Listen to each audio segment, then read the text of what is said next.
Hallelujah, nyonyam yebetu. Good evening, viewers. Welcome to this edition of the show. Tonight, there's fireworks in the house. This is Good Evening Ghana is live and it's super hyper tonight. We are on a supersonic speed. Two big interviews coming up. Dennis Miracle Saboaje, and I just was fascinated by the response to the flyer. One of our young people designed the poetic flyer, and I'm going to read it in a minute. Also, we have a lot to share with you tonight. Who is the founder of Ghana? Who are the founders of Ghana? Why are we even quarreling about this? Is the focus more on the messenger, or is it about the message? What is the messenger's message? What is he saying? Why is it that those who don't like what he's saying are saying... Okay, we'll share our thoughts on founders, the founder. So we put a ballot box there and we said people should vote. Vote in founder, apostrophe behind S, S behind apostrophe, Agyapa Akosa versus Akosa Pebi argument, blah, blah, blah. There you go. So are you voting on the left or are you voting on the right? Founders or founders. The right one is for Nkrumah. The left one is for Chebi and Manshia. So you decide where you want to vote. Tonight we'll try and settle the argument. 24 minutes past the top of the hour, 9 o'clock. Good evening. Welcome to our show. I've received many articles from very important people. Good evening to you, Esankuma. I saw your article. Good evening to you, Yawin Sako. I saw your article, and I've been reading all of it. Thank you very much. Good evening to my right hand, John Dramani Mahama, and to my left hand, Alhaji. I see it opposite on the screen, so Alhaji Mahamadou Bawumia and President John Dramani Mahama. Tonight, in between the two interviews, we'll show you the campaign photographs of both John Mahama and Dr. Mahamadou Bawumia. Both of them recently in the northern regions, but of course, Dr. Bawumia in the eastern region. On Sunday, I was traveling to a village, Tosin, in the Enum traditional area, and I was with my guy, John, and he was telling me, I was dozing off in the part of the journey, So at some point when the pothole hit and I woke up and I was trying to ask him how far are we. He said, we are now approaching Akosombo. And I said, that's quick. And he said, it looks like Dr. Bawumia is going to be coming here. And I said, how does he know? He said, all through the road, he saw the MPP people all the way, from on the Akosombo road. All those villages on the Akosombo road had the NDC MPP people working with paraphernalia. And so we got to Atimpoku, and then there was a big MPP event at the Atimpoku station, which is one of the important places in the area, and I noticed. So I picked up a call and I called people. They didn't pick up. Then I got one person. I said, are you guys in Eastern region? He said, yeah. I said, oh yeah, you were in the Kropon yesterday. They said, but today we are in the Yulo areas. I said, I've seen the action. It was quite massive. I think that the population is warming up to listening to politicians, both sides. And for me, that's interesting. The participatory part of the democracy, I think that we have won a big victory with that. If we can win the similar victory with the development part of democracy, I think that is going to be very fantastic. So let's work hard to win on the development side of democracy. Without much ado, because today is very, very busy, no gimmicks. every time people call me Benefsin, they say, Charlie, that your gimmicks. When you start a program, go straight to the point. Former editor of the Graphic, Mr. Ransford Tete, Good evening to you. I owe you a call that I'll be calling you up. Rans Tete is one of those who gives us very regular advice on this program on how we should make it better. Mr. Tete, I think you see that we are implementing your advice. All the things that you tell us are very, very good things. But I owe you a call. I'll be calling you up tomorrow, and I'm sure he's watching. If he's not, those of you who are watching, tell him that we are back on the show. It's Good Evening Ghana, and it's live. Let's get onto the touch screen and begin our analysis straight away before we get into the interview session. Now, this for us was a very interesting flyer. We used the name of Miracles, and the young creative people put something together. Tonight, Dennis will do us some miracles. Will he feed 5,000 with 2 loaves of bread, or will he heal the sick? Join us for the explosion, and let's see what people said about it. Mustafa Kamalu said, the best program tonight. Abuaje Charles says, keep up the good work. Kwame Nkrumah says, great miracles is going to perform tonight. Nana Kwabene says, follow, join the explosion tonight. Hajia Halim Tabarak says that I can't wait. Ebenezer Ofori says, miracles will happen tonight. Abdullah Dobia says, excessive pressure on Dennis is making him grow lean. Oh, I see. He is overworking. Some of the work should be given to others to carry them out. He is one of the finest youngsters in Ghana today. Gilbert Atagu Anokwai says that he is just busy defending the indefensible because he also eats from the crumbs that fall on the tables of his political masters. Remove the word miracle from his name. Miracle is a sacred word. Okay, Gilbert, I think that's unkind to say somebody is eating from crumbs. I mean, you don't know him. You don't know anything about him. So you can't say that. It's not fair. We shouldn't use social media just to say these things about people. It's a competition of ideas, viewers, isn't it? It's a competition of ideas. And we are Ghanaians, we are together, we compete.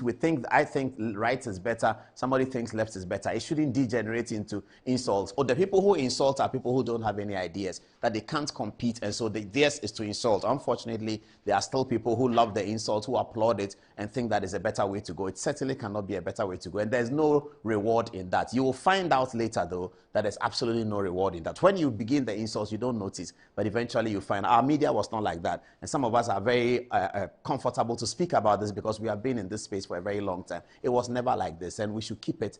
We should keep the sanity, keep the debate, and let's talk. It's better that way. Yeah. All right. If you want to insult, you can insult the policy, but you don't have to insult a human being and say that he's eating from the crumbs of his masters. That's very, very low. All right. Gilbert, shame on you. Manikaba says he can't wait. Ferrandi Consol says he will do both. I used to say Kojo Nkrumah is apt and legendary in communication, but actually, this miracle guy is on another level. Charles Boedi says, great guy. He's doing very well. Hardworking man with brilliant ideas. Emmanuel Nistelori Nana J says, I can't miss tonight's program for anything. The communication goat, greatest of all time, will be firing from all cylinders. As Apostle Paul Adomochi will say, Gigi Onapo. Nipa Nuya says, can't wait for this miraculous event. Husseini says, can't wait. Ransfield says, this guy here is the oracle of communication. Can't wait to watch this. But Mr. Adumochu, do me one favor. I want you to sing, Yesudina Yewawampa. Hallelujah. Yesudina Yewawampa. Yesudina Yewawampa. Ransfield, are you listening? Hallelujah, Yesudina Yewawampa. Okay, forgive my voice. Let's get on with it. Paul Garter says, can't wait to watch miracles. Name God richly bless you. Bob Mufasa says, Mr. Adumochi, you are the best in the game. I pray you live long to educate us and feed us with good news. Your show is the best TV education TV program. I know those who don't want to learn will be ignorant under this program. Stay blessed and keep up the good. Bob Mufasa, thank you very much. Bernard Jekoi replied. What did he say? Okay, I think he replied something. Faustina Asante says, I love Miracle. He's really good. He put out nothing but the facts. Very good communicator. Good evening, Ghana. My favorite program. I can't wait. Odifo Samad says, the village lotto forecaster. Odifo, it's good you're on the show anyway. Watch, let's see how much lotto forecast we can get. Now let me give you one. 75 and 69 is coming. Go and stake. You win. If you win, give some of the money to Asidun Katia. He needs it for campaign. All right, this is another flyer that we put out. And this is our friend Stephen Atubiga. He's in the studio. Now, Stephen Atubiga, you see, we forget that he's running for election himself. Atubiga is running for election. He's in the studio now to tell us about his own campaign. But he's been in the north. Whilst President Mahama was in the north and Alhaji Bawumia was in the north, Atubiga was also in the north. He's here in the studio to tell us what we should know. Nana Jau says he will need more time. Certainly, we have all the time. Tonight is now 31 minutes, half an hour after 9 o'clock. We'll get it done very quickly. Today is going to be fire. I'm getting some popcorn. Get a lot of popcorn. It's going to be absolute fireworks. Hey, Paul, this is Alhaji Bob Sidi, our good friend. He says, hey, Paul, the NDC will cry tonight. Your guests are much heavier to handle by the NDC. Miracles will play number 9 position, and Atubiga will strike from number 10. Nobody should miss this edition. Watching live from Old Tafo Constituency. Assalamu alaikum wa alaikum salam. Kwame Opoku Mensah replied that message, but Ras Weather says that candidates of jail, God willing, next year. What does even mean? They always say that NDC comes, you go to jail. And when NPP came, people who support NDC in the media go to jail. Are they not on the media doing their media work? What is wrong with you people? You can't compete on ideas. Then you say somebody is jail for president, that he puts people in jail because they are supporting another political party. Otherwise, you will be in jail too because you support NDC. And NDC is in opposition. Akufo-Addo will catch you and put you in jail. That's not how it works. Come and talk. Come and say something. Say that what you are saying is wrong. Say that Akufo-Addo's policies are bad. Say that President Mahama's policy is bad. President Mahama needs somebody to help him define the 24-hour economy. Take a book, read it, think about it, and say that I have a solution for the explanation of the 24-hour economy. Don't come and say somebody is going to jail. That's crass, and it doesn't work, and it will never happen. Okay? Good night. All right. I think that's the end of the text messages. We are done with that. Okay, let's get down to our serious business. We'll take some quick text messages, so please get ready. Yes, we'll get to this later on. Now, let me give you my take on Founders Day, okay? First of all, let me start with other countries. So let's just have give me the Founders Day. Okay, give me the ballot box already. Can you repeat it? Well, maybe this is ballot box first. Thank you. So we put this ballot box together because we were looking at Akufo-Addo spoke, and usually when he speaks, you know, these days his opponents come at him like something. And they can come at him these days because there's economic difficulty. You know that. There's massive economic difficulty in Ghana and most parts of the world. In those days, in 2018, when Akufo-Addo was speaking, they were not able to come against him because there was no economic difficulty. He had sorted out the economy. He had grown the economy from what he met in negative, and things were working well. So they couldn't talk about him. Now they're able to talk about Akufo-Addo because they will get support. Akufo-Addo, why are he? Because the prices are high. And yes, the prices are high. The economic situation is difficult. So they just come at him like that. We're going to decode all of that tonight. Okay. But as I keep saying, if you can't say 17, 18, 19 was wrong and that is a bad government, if you say it's a bad government in 22, 23, the American government is bad. Donald Trump says that America is now at an all-high 40-year inflation. The inflation in America today is the highest in 40 years. And that's Donald Trump's campaign mantra. Akufo-Addo's inflation is the same. But in 2018, 19 to 20, when there was no economic problem, come and show me on the data that Akufo-Addo was a bad president. If you can't do that, then what you are doing now is personal, but it is okay because we are all reeling under economic pressure. Me too, I'm angry with Akufo-Addo because there's economic pressure. But when tomorrow comes and we analyze it, we will see that his time to solve the economy and the real test of his acumen was 2018, 19, and 20, and 21. That's a test of his acumen. He came in inheriting an economy growing in the negative. What happened? That's the data. That's a matter for another day. Now we are fighting ballot box. We are hungry. So if you say that, nobody listens. We are all angry. Yes, a hungry man is an angry man. Okay, Founders Day.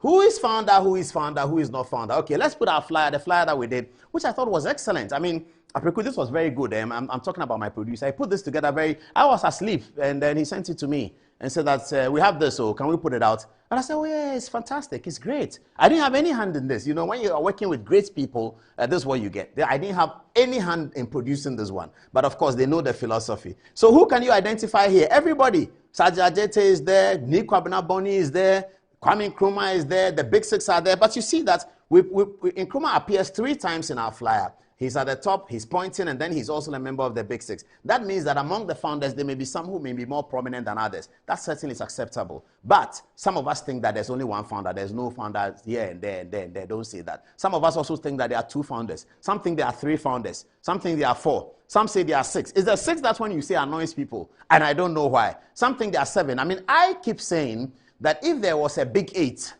it will be Kwame Nkrumah and R.S. Blay. R.S. Blay and Kwame Nkrumah will be part of the big 8 if they had gone to prison with them. But they ran away. They didn't want to go to prison. They ran away. And so it was the big 6 that went to prison. Let's just reflect on other countries. You see, a few other countries, one or two, just a few. Let's look at Nigeria, for instance. Thank you very much. You were thinking like me. They say great minds think alike. So this is Nigeria, okay? So Nigeria thinks of its country as having been founded by 3 people, fundamentally 3 people. That's how Nigeria sees its country. Nigeria doesn't see its country as founded by 1 man. They see the country founded as 3 people. Of course, they're a federal republic, so it's going to be completely difficult to say 1 man. But here are the 3 people. It is Nnamdi Azikiwe, Zik they call him, Tafawa Balewa, and Ahmadu Bello. Now, Ahmadu Bello from the left, Zik from the Igbo, and Tafawa Balewa. Both of them are Northerners, I think. Tafawa Balewa is Northerner, Ahmadu Bello is Northerner, and Zik is from Igbo, I believe. So this is the Nigerian situation. It doesn't mean that our situation is the same. It could very well mean that our situation is different and is 1 founder. Is there any other one I need to go to? I think South Africa. Give me South Africa also. Fantastic. South Africa is considered as a country that was started by the Dutch people, the Boers they call them, from the 18th century, and they had won independence from the British, actually. The South African independence is an independence struggle between Dutch and British. Is that not interesting? On African soil, the independence struggle was conducted between the Dutch and the British. Now, who were the heroes of South Africa's black independence, what we call the renaissance of South African independence? Who were the heroes of it? Of course, certainly, Nelson Mandela, the first president of democratic South Africa. That's how we call it. It's not independent South Africa, but democratic South Africa. The first president, Nelson Mandela, great founder of South Africa. Nelson Mandela himself thought that he was begat by Oliver Tambo, and Nelson Mandela said that everywhere.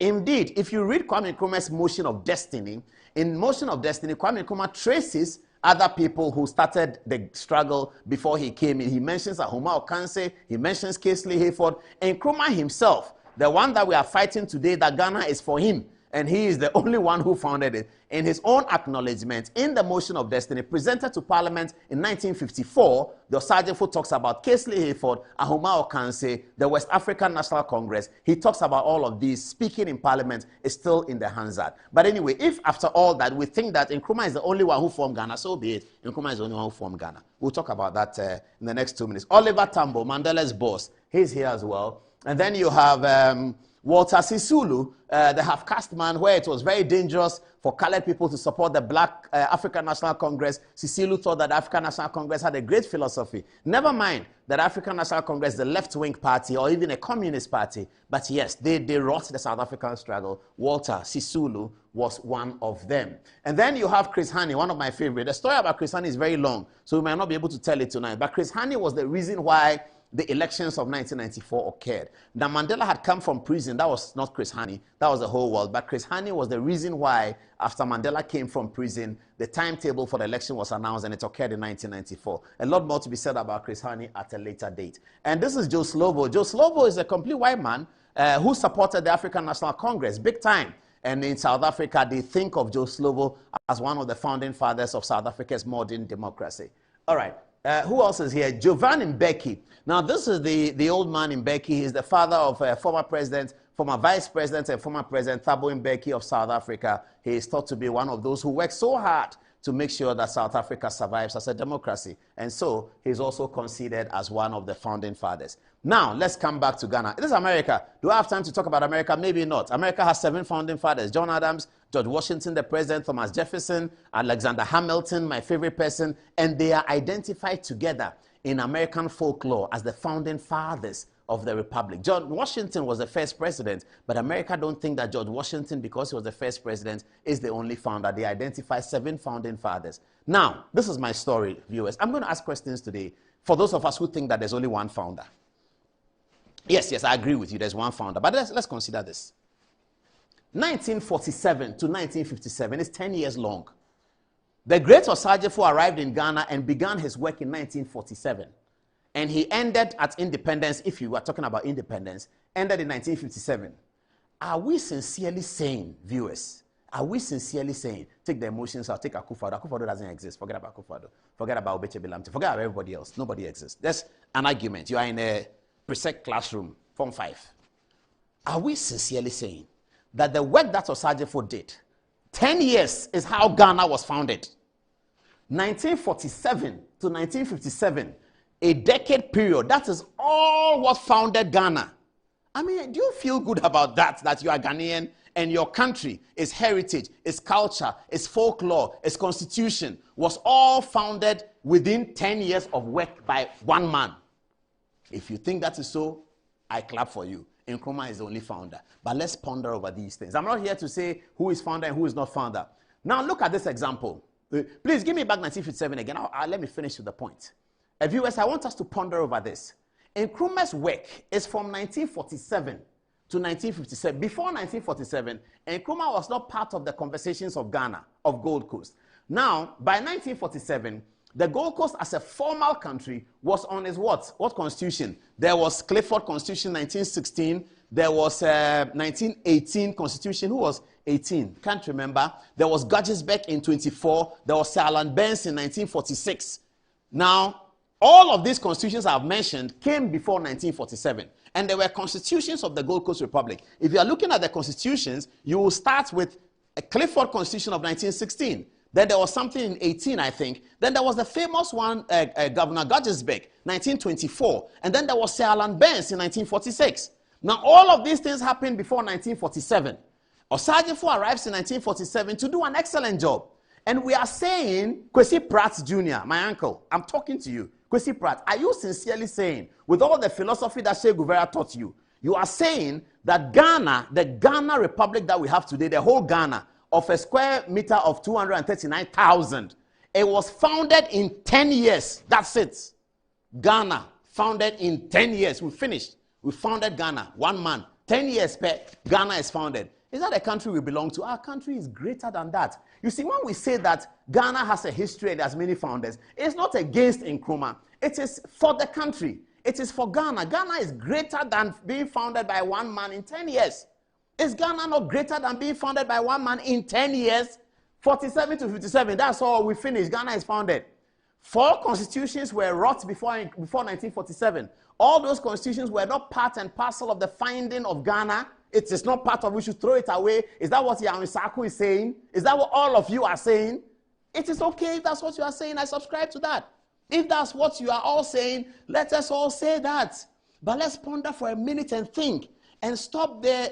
It's against Akufo-Addo. He's talking about his father. He's talking about... I do not... When Akufo-Addo was fighting Kumi Preku, nobody said his father. When Akufo-Addo was fighting for human rights, fighting for independent radio, nobody said his father. When Akufo-Addo said, I want to be president, they say, hey, his father wants to be president. He wants to be president. You will boot him somewhere. Your father is president, so you want to... Well, they tell you your father is... You think your father is in Ghana is for your country, Ghana is for you and your family. Kick him out of there. But the time the man was fighting for the struggle, when he left his law firm, when other lawyers were making money, he left his law firm to come on the streets to fight for independent radio. Nobody said his father. And he said he wants to be president. You will never be president. Look at your short body. You think your father was president. Clear off from our face. You think Ghana belongs to you and your family. So he lost elections. He lost elections. And then, God being so good, he won by the biggest margin. Everybody went quiet. He started his government. 2017, successful. 2018, successful. 2019, successful. Then something happened. Economy goes down. And then they now have the opportunity. They find their voices again. The same people who said that you think that your father is president, so you shouldn't be. George Bush. His father was director of the CIA, became president. His son was running president. No American raised an iota of, you think America belongs to your family. His brother was governor, he was governor. Their father was president. His brother was governor, he was governor. What's the problem with that? Governors are elected. They are not appointed. So his children went for the governor race and they won it. Americans accepted it. But here, hey, presidency is not appointed. His father was even dead. Akufo-Addo's father died in 1980. So when he's running for president, his father is not there. His father is not appointing him. He's telling the Ghanaian people that vote for me. He's elected as president. And that's a problem. Hey, you want to bring your father's name? You want your father to come and be found out. Your father, who is your father? You think your father is what? Don't we all want fathers who are Chief Justice and become President of Ghana? I would love that. Would you love that? Would your son love that? Do you want your grandchildren to come back and see that you were President of Ghana? You were Chief Justice of... Who wants like that? Not all of us can get that. But who wants like that? What is the crime if my father was president and he was Chief Justice? What is the crime? Is that the reason why we are fighting over Founders Day and making ourselves look ridiculous, like 10 years of struggle is what found our country? This great country of ours was found in 10 years. 10 years. 10 years now, we founded Ghana. Oh, please. But if that is the argument, I subscribe. 10 years, we founded Ghana. Nkrumah is the only founder. Kwame showboy. I want to see you, Kwame Nkrumah showboy. He has to be a showboy. Now, let's continue with the argument. Look at this. Final one. This is Accra House of Folk, founded in 1939. Go and ask Nyahota Maklo. He will tell you about the 12 founders of House of Folk. The great football team. House of Folk was founded by 12 people. Accra House of Folk, founded by 12 people. Give me a Asante Kotoko photograph. That's my favorite, though. Kumasi Asante Kotoko. I think I can even see Ose Kofi, Baba Yara, and Charlie, beautiful people. Asante Kotoko, founded in 1960 or so. No, it's 34. Was it 60? No. Asante Kotoko is... Okay, well, they were calling themselves some name before they became Asante Kotoko when the king adopted it. But I don't think it's 1960. But anyway, this is Asante Kotoko. Founded by several chiefs. Plenty of people are founders of Asante Kotoko. If Hearts of Folk and Asante Kotoko, great clubs in Ghana, were founded by plenty people, we still want to say that the Ghana there, it was founded by one man in 10 years. Oh, please, I beg you. Kwesi Pratt, please come again. I beg you. Now let me do the last bit of the argument. And because I mentioned Kwesi Pratt, if you and I, we are brothers. We are brothers in 1912, okay? Oh, John Mensa Saba, good evening. I'll come to them. We are brothers in 1912. And we go and discover a land. Both of us go to the land. We see the land. And then maybe you see it before, maybe I see it before you, but we are walking together. We see the land. And then I say, let's divide the land into 7 portions. You say, let's divide the land into 2 portions. Then we are fighting over, should we divide the land into 7 or into 2? We find that there are people on the land, and we ask them, and they say that they think the land should be divided into 2. Does it mean that the one who said divided into 7, because he didn't win, he is not a founder? That this one whose argument won is the only founder? In America, arguments were lost. Alexander Hamilton and Thomas Jefferson, one of them lost the argument. One of them won it. They are both founding fathers of America. Is it that because somebody won the election in 1951, he's the only founder? Is that Kwesi Pratt's argument? That because Nkrumah and Dankwa were arguing about stuff, how should we move the nation forward? And then somebody said, I want to go right. Somebody said, I want to go left. And then the general public said, we like left. So the one who said right, he's not part of it, he didn't find it. And the one who said left is the only founder. Again, if that's what we want to say, fair enough. Let's take Nkrumah the founder. But for now, let's stop fighting and start working. Okay, let's stop fighting and do the work. This founder argument, but let's not make it ridiculous. 10 years. Nkrumah founded Ghana in 10 years. Finish. All the constitutions that came, 4 constitutions that came, all came before 1947. 16, 25, 46, and 18. They were all not important. They all didn't have connections to. Look at this interesting document that people have been showing on social media. It is the Foundation Fund. A subscription received up to 31st August 1947. The people who had paid to set up the political party that will win independence for Ghana. George Alfred Grant, he paid £250. Kwesi Mold. Please, if your grandfather is in there, say amen. Kwesi Mold, F. Awono Williams, R.S. Blade, J.B. Dankwa, S.E. Aka, K. Bentil, Benti Enchel, Miles Abedu Jr., Akufu Addo, J.A. Budu, E.O. Lamte, J. Quisterson, E.A.N. Fonkel Scab Crab, okay, CEA, somebody is anonymous. He didn't want people to know he's paying. He paid £2. VA Vincent Khan, J. Wilfred Arthur, Tufohine ARM Corsa, WE Oforiata, Sam W. Duncan, SR Wood.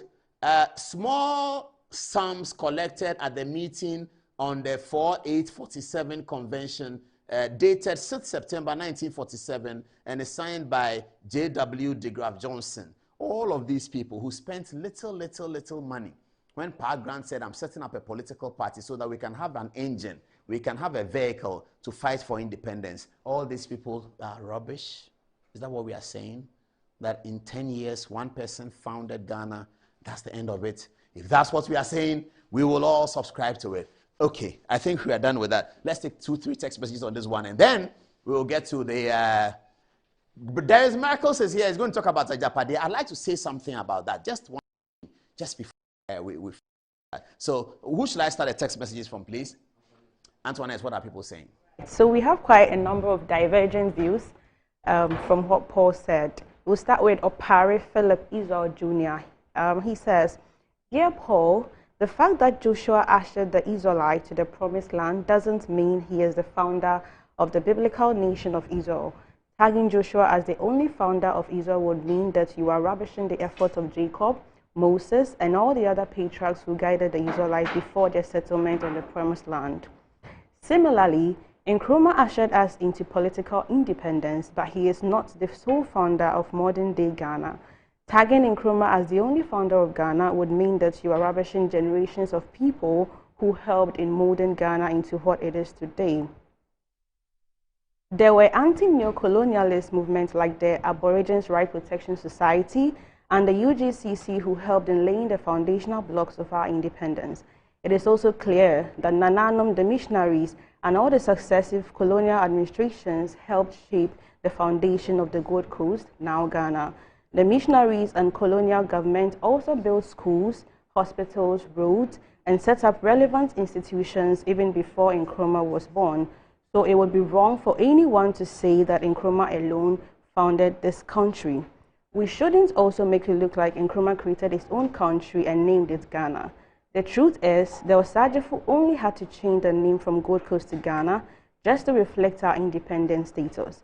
By January 1957, it was obvious that the new nation would be named Ghana to replace the colonial acquired Gold Coast name. As of 1956, the Gold Coast had been consolidated with the integration of British Togoland. We were a well-demarcated colony that was just in waiting to become an independent state. In conclusion, I believe that Nkrumah is the greatest Ghanaian and African, and that none of his contemporaries matched his brilliance and exploits. His achievements and glory cannot be eroded, no matter how people try. However, our true political independence was not fought by only Nkrumah. In fact, the struggle for our independence precedes his birth and his arrival in the Gold Coast after years of studies in the U.S. Now, Fiasti says, why do we have so much pride in saying Ghana gained independence first in sub-Saharan Africa? Osagyefo participation lasted just 10 years, yet he magically gained independence within the shortest possible time. So for me, he never dies. He is the founder of Ghana. All right. This one is from Manoda. He says, Apostle Paul, I just love your presentation and education. Those who believe Nkrumah alone founded Ghana should keep that to themselves. We believe everyone who has contributed to the independence and progress of Ghana deserves celebration, and we will continue to celebrate them. The NDC is scared that in many years to come, Nana Addo Dankwa would be added to said founders because of his track record, and because of that, they are afraid. This one is from Berima. He says, great analysis, Paul. Keep it up. No sane mind would accept that one person founded Ghana. We have to reject it, and no one can convince us otherwise. Everyone played a role, and everyone who played such a role matters and must be respected and recognized as such. End of matter. This one is from Johnson. He says, Paul, God will surely bless you and your team for great work and you have been doing in educating the Ghanaian public. Brookman says, my admiration for Paul Adumotre is beyond measure. He is an exceptional journalist who really does his homework before presenting his stories. I love how thorough and well-researched his programs are. He definitely is one of the best in the job. Lastly, Baba says, you can hate Paul all you want, but you will admire his informative approach. Guy really knows his stuff. Fatty. Look like people loved our intro song. Fifia City says it's the intro song for me. Wilberforce says beautiful song indeed. I just love it. Now Edward says Paul, modern Ghana of the Gold Coast territories, the Ashanti territories and the Northern territories, and Transvolta Togoland was put together by our sergeant for Dr. Kwame Nkrumah. Also, Sylvester says, I just love you for your in-depth knowledge on Ghana's political history and passion with which you willingly share this knowledge with us, your viewers.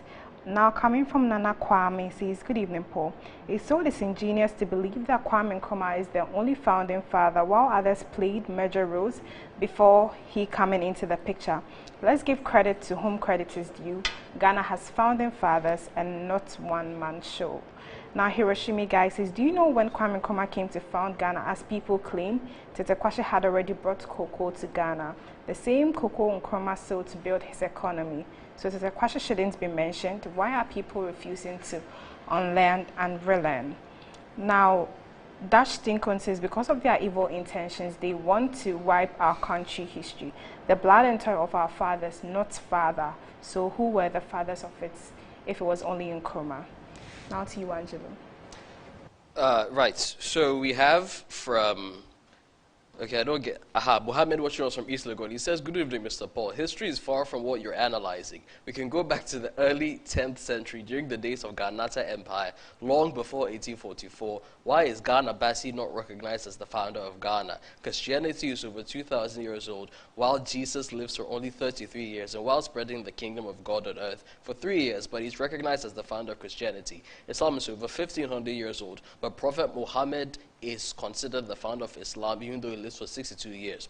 Now, SK Abuaji, watching us from Nwabeja Mwamwan, doesn't really care about the debate. He says whether Osagyefo Nkrumah founded Ghana or not, NPP is going to win 2024 election. He says, greetings to Dr. PK Owusu.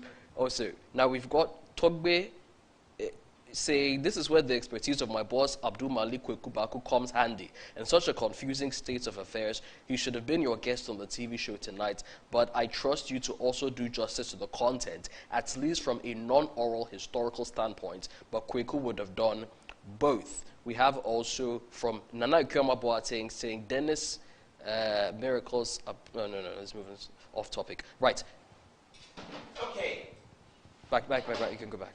All right, full action. We're still on the action, isn't it? Thank you very much for your time. All right, we will show you something on the Constituency Watch that we've started. We're going to show it to you on Thursday. But permit me to say, in an introduction, as Dennis Miracle Abuaje is getting in here, I've been seeing the document, Agyapa and all of that. I've been reading it.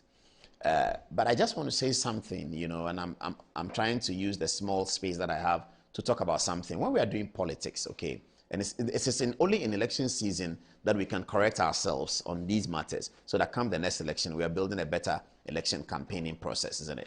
Whoever wins will win. During election season, if we say things just so that people hate other people, you know, when you are campaigning, I'm campaigning against you. I'm saying that I'm better than you. I'm saying that my policies are better than you. I'm saying that my track record is better than yours. You are also saying the same thing, that you're better than me, your policies are better than me, and your track record is better than mine.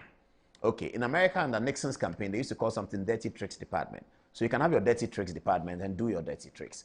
But when you start trying to get people to hate somebody with things that you know will incense them but are not true, then the campaign is going somewhere else. So they talk, for instance, about state capture.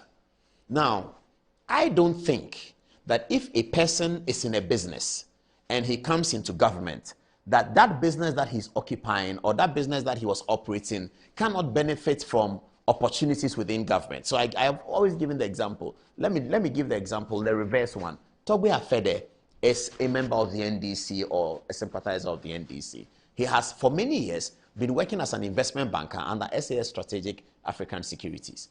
If Togbe Afede becomes a part of government, like he was on the board of Bank of Ghana before, and he becomes a minister of finance or a governor of the central bank, SAS African Strategic African Securities have already been working for government when Togbe Afede was not in government.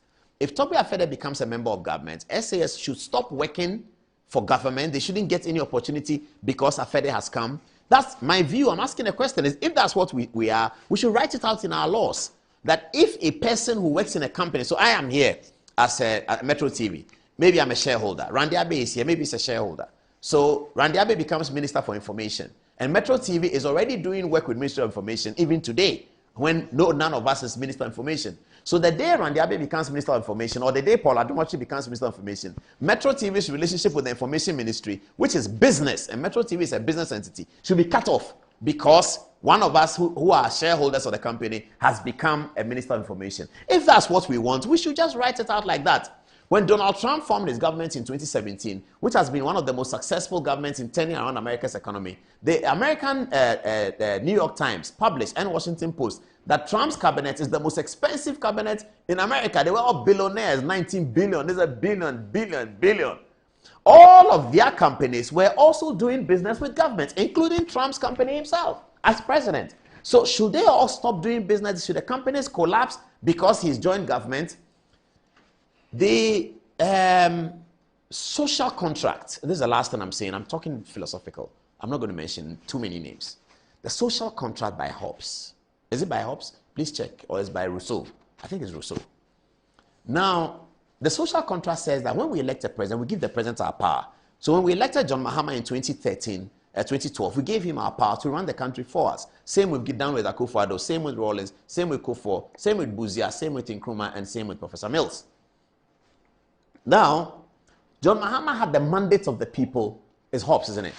John Mahama had the mandate of the people between 2013, 1st January, and technically 7th January 2017. On 7th December 2016, Ghanaians went to the polls to vote. Now, the process on 7th December, which actually ends on 7th January, is so that there's an administrative process. So after the election, the president doesn't go away. There are some administrative process that he has to achieve because he's dealing with a big country. Ghana is not a small, it's not my own company, it's not my family of few people, it's not your family. It's Ghana. It's a big issue. Well, the Ghana that was founded by one person in 10 years. It's a big issue. So he needs time as president to go around and deal with it. So whether or not you vote for the president on 7th December or you vote against the incumbent president who is seeking a second term, whether or not you vote for him, he is still president on 10th December. After the results have been declared, he is still president, technically and legally. But morally and socially, that president who is seeking a second term, who has been voted against, has lost his social contract. That's the fact of the law. Otherwise, they didn't teach us the political science and the philosophy correctly. That's the fact. On 7th December 2016, Ghanaians went to the polls. They heavily voted against President John Dramani Mahama. In that sense, they were withdrawing the social contract from him, weren't they? They were. However, administratively, President Mahama is president until 7th January. On the 29th of December 2016, President Mahama signed out a natural resource, bauxite, 2/3 to his brother. I don't think there's a problem with that because as I'm saying, if Ibrahim Mahama was doing mining, which he was, before his brother became president, yes. And if at the time that his brother became president, there was a bid for bauxite, and he participates in the bid, there's no problem about it. But those like Samuel Okujeto, my friend, who are talking about state capture, have you seen that bauxite was signed out after the people's mandate has been withdrawn? Have you seen that? I don't have a problem with that because if the process is correct, the process is correct. But if you people are talking about state capture today, then that's what you are doing. You are muddying the waters so that you are disenabling people who can do their work because their brother is president, because their wife is president, because their son is president, that they shouldn't do any work anymore. The 1992 Constitution itself, give me Article 296. Give it to me. Is it here? Thank you. Now, the 1992 Constitution itself recognizes that leaders in our country will, on occasion, in pursuit of the Constitution, have a discretion to exercise. So if I'm President Mahama, and there's a tender for bauxite, and two people are qualified. One of them is my favorite brother, Ibrahim Mahama. I will exercise my discretion in favor of Ibrahim Mahama because he's qualified. The qualification process is observed, it occurs before the document comes before the president, okay? Now, the framers of the Constitution were aware that this will happen. So, Article 296, it says, where in this constitution or in any other law, discretionary power is vested in any person or authority, A, that discretionary power shall be deemed to imply a duty to be fair and candid. B, the exercise of the discretionary power shall not be arbitrary, capricious, or biased, either by resentment, prejudice, or personal dislike, and shall be in accordance with the due process of law. So discretionary can be exercised under the 1992 Constitution. What is discretionary? It's choosing one over the other when both of them are qualified. Fundamentally that. And the Constitution says you are able to do that as a leader. But in doing so, you should not do it with these things. You should be fair about it, and you should also be candid. Candid means that, oh, Chief of Staff, who and who qualified for the box side? He said, Mr. President, your brother and Paul Adumochi. You mean Ibrahim qualified? Oh, Chief of Staff, I have to give it to Ibrahim. But let's be candid. Please publish that Ibrahim Mahama is my brother. And let everyone know. But he also won the tender. And so I exercise my discretion in his favor. I've been fair and I've been candid. You also need not to be capricious, biased, prejudiced, and resentment. If you are talking about state capture in the manner that they talk about it, what is more state capture than when your mandate has been withdrawn, after your mandate of the people has been withdrawn, in such a bizarre situation with the 1 million votes, you sign out 2/3 of the box side to your blood brother. And you come and tell me that there's state capture in Ghana, and you have forgotten about that. I don't think it's state capture, but let's not go there. Let's focus on the campaign. Why is John Mahama better than Dr. Bawumia? John Mahama is better than Dr. Bawumia because da. Why is Dr. Bawumia better than John Mahama? The Bawumia is better than John Mahama because da. Don't come and fake things and say that they have done state capture. You didn't see what is more state capture than your mandate is gone and you award a national resource, a prized asset, national resource, gold and diamond. You award it to your blood brother so that the Supreme Court will say, no, you can't do that. So please, let's leave the matter there and focus on the campaign. I think we are together. Are we not together? We are together. Okay, let me take my seat again and then. Now, without much ado, please, Mikael, stand up from the seat. The seat is for miracles. Go to your seat and then let's. Viewers, I want him to sit down. Then I'll take the break. So you see that you are sat down before you think that. Honorable, Charlie, you have fans. So, Honorable, you have fans. What have you been doing that your fans are plenty like that? I'm the president of the Gen Zs. So the Gen Z people. We are plenty. The Gen Zs, we are plenty. You are the president. Yeah. I administer the first question I'll be asking you today is the Bawumia campaign afraid of what? But that's my question. You tell me what you're afraid of, what you're not afraid of. After the break, viewers, don't go anywhere. Don't go anywhere. Tell Kofi Mensah, tell Amma, tell Yaya, tell Fati, tell Yakubu. Tell Kweku Menu, tell Yebofa, tell all of them that Good Evening Ghana is still on. Miracles is here. After Miracles, Esteban Atubiga. Today, you can't miss it. After the break, we'll be back. We are live.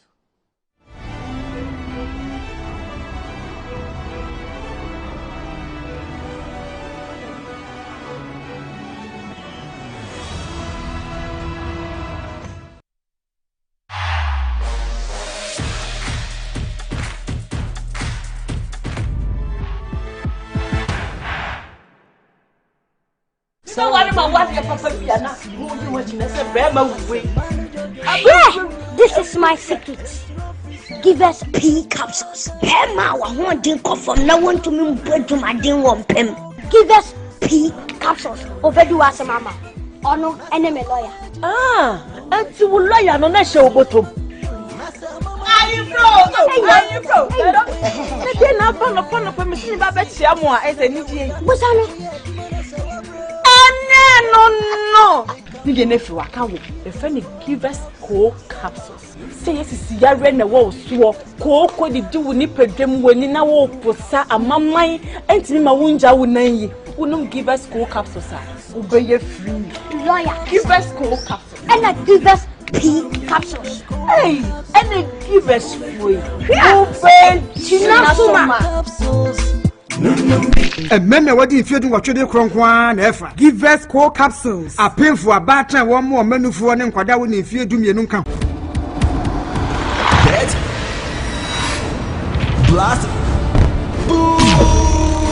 Exclusively on Betway. Win up to 300% more when you play FlyX with Win Boost from Betway. Betway. Get way more. Now let me tell you why you should choose Safari Valley as your conference destination. The new conference building combines modern amenities with the tranquility of nature, providing the perfect backdrop for your next seminar and corporate retreat. The only conference destination with so many activities. You don't have to travel to visit your tennis club, the gym, or the stables. They have it all. Enjoy this rooftop viewing deck, basking in the sunlight with a sight of wild animals roaming freely in their natural habitat. At my break, I'm able to practice my putting. It's a unique experience that sparks creativity and rejuvenates the mind. Visit Safari Valley Eco Resort in Ghana, bringing you closer to nature.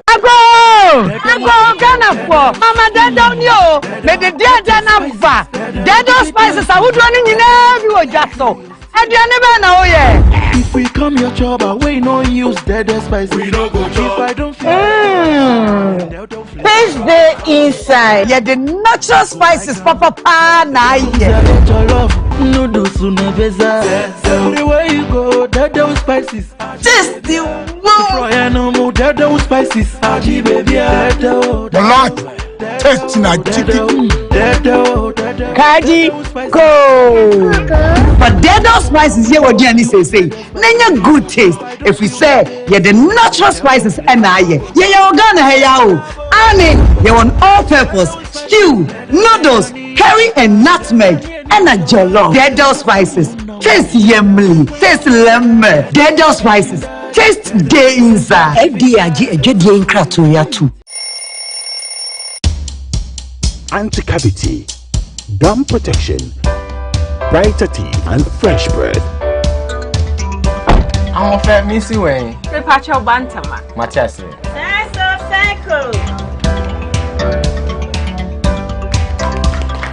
It's her smile. The fresh breath. Me, Gidi said we used to Cal 360 toothpaste. Some kind. Cal 360 toothpaste. That's Kia. Cal 360 toothpaste. It's a gum protector. Onim Jom Kasan. Kile Hossein. Cal 360 did the way. It's cool mint. Gives me fresh breath and your confidence booster. You will see so feeling when you know Cal 360 toothpaste. Happy smile. Cal 360 toothpaste, anti-cavity, gum protection, brighter teeth, and fresh breath. Cal, happy smile. This advert is FDA approved. Are you looking to own a prime piece of litigation-free land where you can put up your dream family home or your ideal getaway retreat within a luxurious estate? Then look no further. Welcome to Rehoboth Hills, where your dream of hassle-free land ownership comes to life. Acquire land devoid of multiple purchases, litigation, and land guard issues in a safe and secure gated community while enjoying the fabulous night view of Accra from the serene Ebri Mountains. Rehoboth Hills offers spacious plots that provide you with the ideal setting for your dream home and a valuable, safe investment for your future. The lands are located in the prime area of Agyapa within our residential development Rehoboth Hills, overlooking the city of Accra and the Ebri Mountains. Our prices are very affordable and designed to fit your budget. We offer flexible payment terms, ensuring that you can invest in a valuable asset for the future. Contact us on 0244 764 499 or 0204-950-810 or visit our website at www.rehobothpropertiesgh.com. Rehoboth Properties, quality housing for all. Still asking what luck means? At Luckiest, we believe it's more than just chance. It's joy waiting to happen. Let's go. Dial *712#. Now pass one tickets not as a group, individual, and as a community. Now participating in the Luckiest from the 1st of July 2024. Grand draw near 30th November 2024. Luck is everywhere with the Luckiest. The Luckiest is regulated by the NLA on the Caritas platform and is not for persons below 18 years. Terms and conditions apply.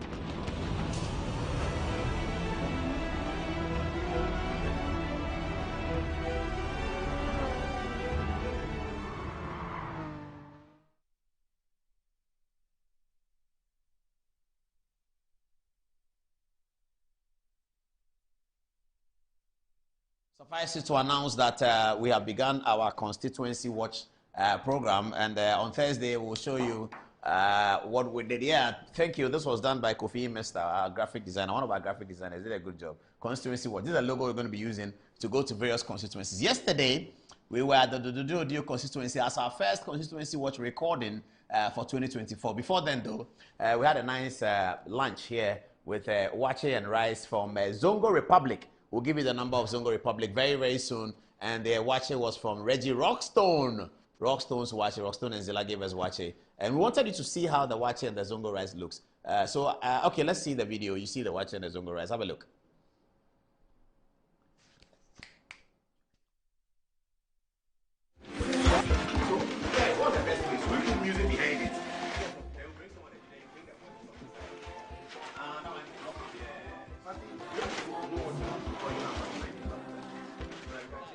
Hey, that's me opening there. You can keep the music very low. That's about it. That's the Zongo rice. You can see that I'm trying. The cameraman got it really nice. Charlie, the rice was super. The way it was nice. Oh no! So this is our team here. Everybody was ready. This is the wache from Rockstone's office. We met earlier. Tried to finish it, and I think I'm praying. Let's hear the prayer. Oh, the prayer is finished.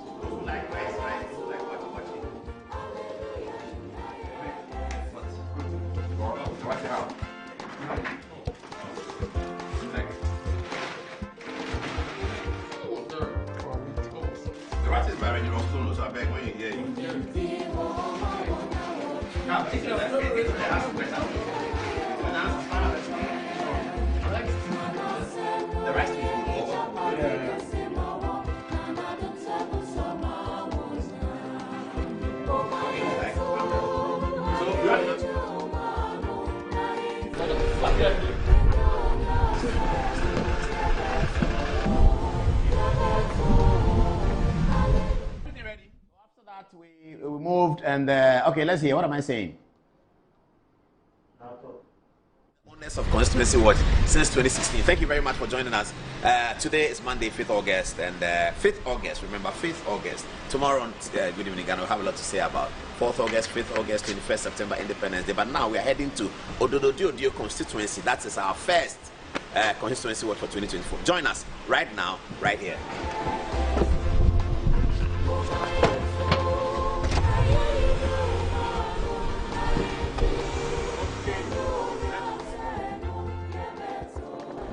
Why they use map? If you know there, you know where they go here, all be map.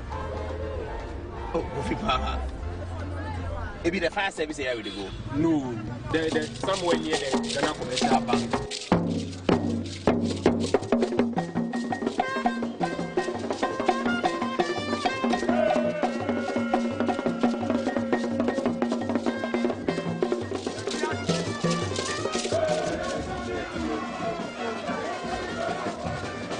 Many humble confidence ake. Next election I have for December. 6,000 gap no can start. No track will start from behind. It was 6,000 gap no can start. Many humble confidence ake. Alaji Manaf. Mena ba kan ushiki ata. Abake the winner is Manaf. Solo no neho. Amina solo no neho. Oh Siana. Solo no neho. Solo no. Amina solo no. Solo no. Amina solo no. Solo no neho. Amina solo no neho. Oh Siana. Solo no neho. Amina solo no. Solo no. Amina solo no. Solo no neho. Amina solo no neho. Oh Siana. Solo no neho.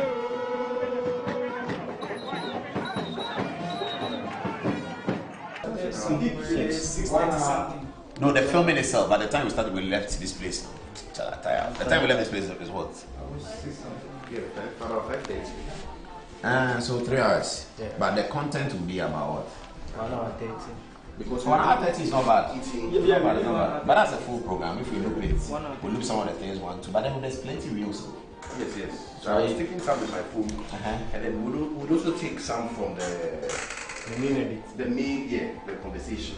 We don't want, because we don't do anything. At time, the next time we go at that time, some day. Yeah. Oh, who was in that one?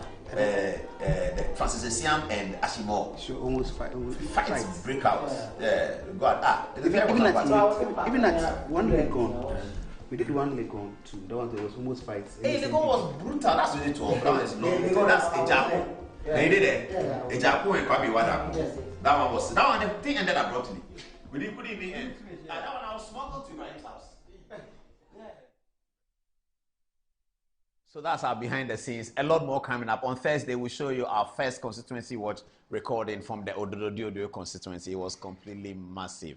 The watching was good. The rice was good. The watching is from Reggie Rockstone's office called Zilla Rockstone, and she'll get it for you. The rice is from Zongo Republic. Before the end of the program, I'll give you the number for Zongo Republic. So we're so tired. We were just so tired. And we're here in the studio just doing our mop-up exercise after we return from the studio. We'll be going to the Western region. We'll be going to the Finance Minister's constituency in Karaga. We'll be going to Wenchi. We'll be going to Ashanti region in support of election 2024. Now, Miracles, why are you, is the Baumia campaign afraid? Of what? Of everything, of John Mahama, of the process, of the potential of December 7th. Are you afraid? You know, humbly, we are not. We're not because in all the spaces, I think we are doing better than the former president. Are you sure? I just read something from Bobie Ansam. You know him? Bobie? Yes, Bobie. I know Bobie. I know where he stands. Oh, come on. I like reading Bobie's stuff. You know? He's a nice guy. Come on. He said that the police, the BNI, and the military are with the NDC. Immigration is MPP, and he doesn't know why. I don't know whether it's polls or something, but he just put that out. Paul, let's get serious. I mean, it's about the last voter in each of the 38,622 polling stations. And that's what the Vice President, Dr. Mahmoud Bawumia, is focused on. His view is that let's give the Ghanaian voter a reason to select him. And this reason should be very compelling.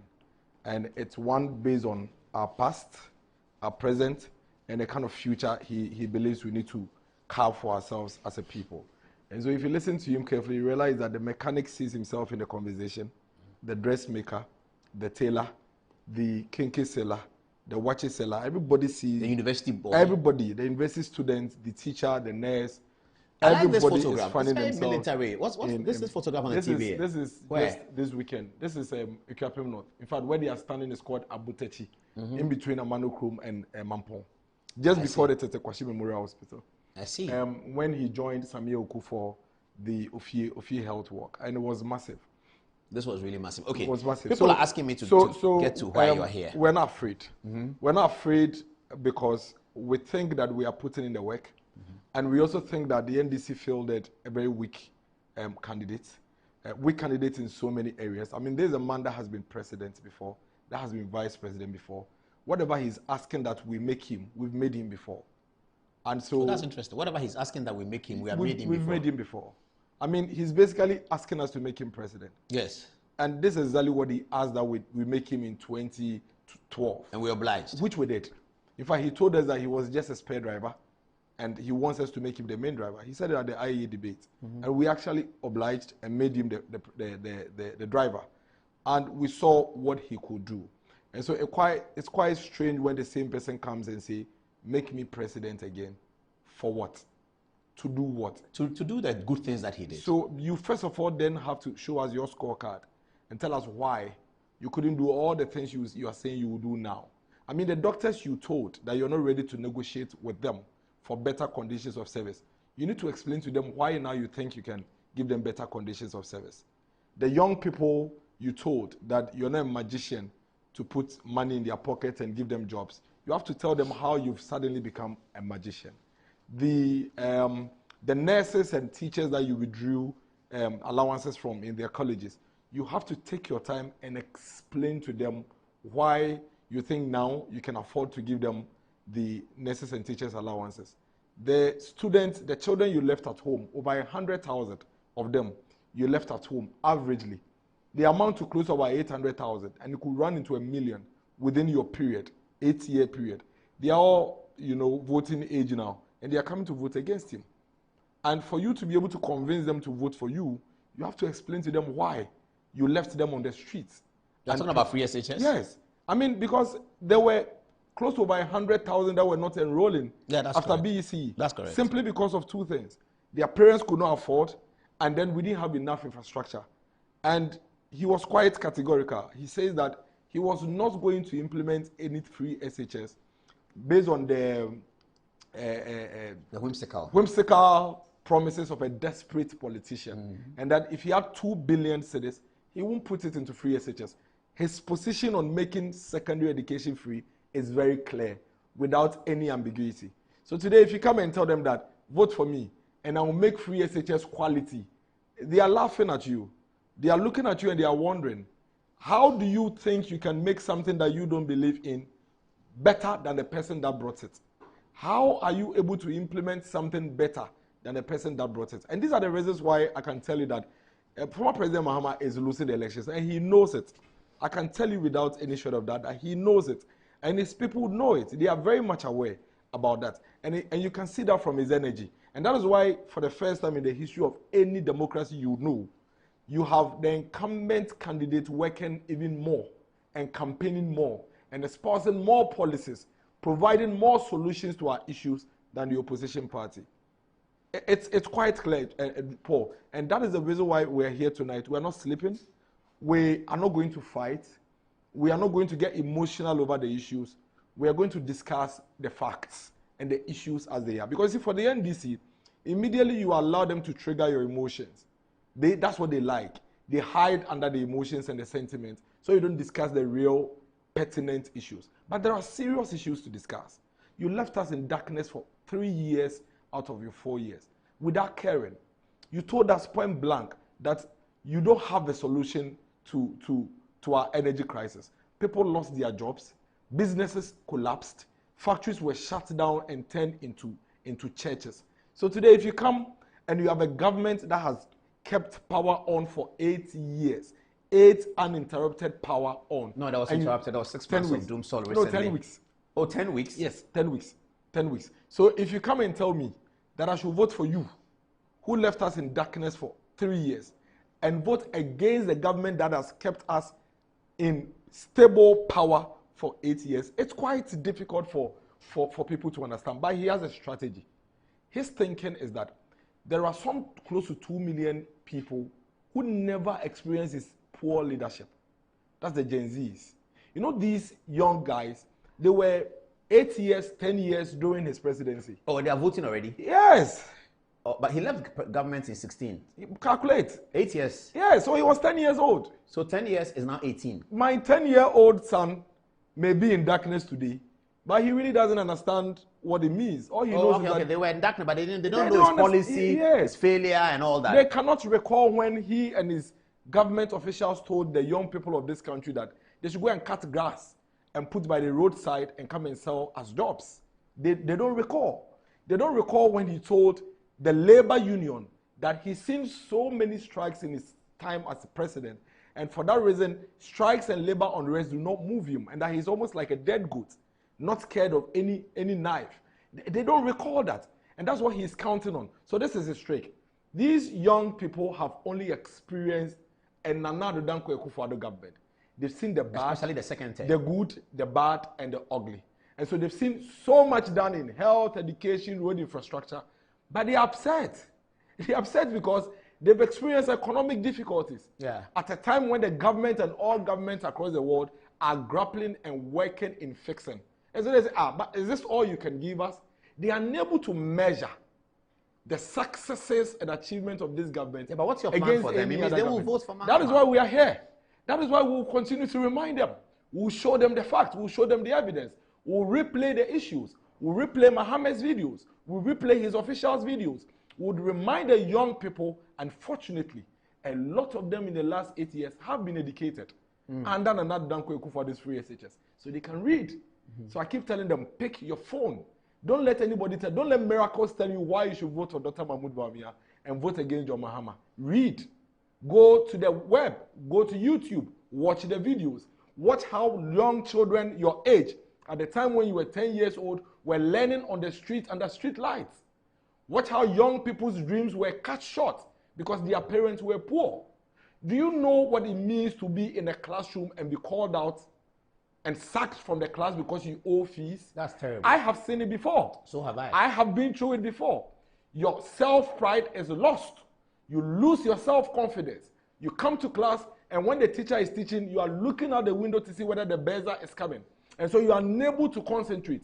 Your performance is affected because your mother or father is poor. Something that has nothing to do with you. And so we need to remind these young people who were not here. I mean, they were 10 years old. And that's what John Mahama is counting on. But that's where he's mistaken. Because we are going to talk. We are going to speak. We will not fight. If they bring the fight, we'll push them back and we'll deal with the issues. And we'll keep reminding these young people that this is the scorecard of the former president who is asking to be made president again. And this is the scorecard of the vice president who is asking to be given an opportunity to also show to his country what he can deliver to move us forward. Basically, that's what the conversation is all about. That's very well said. Okay, let the text messages start coming in. But Miracles is here for something, the Agyapa document.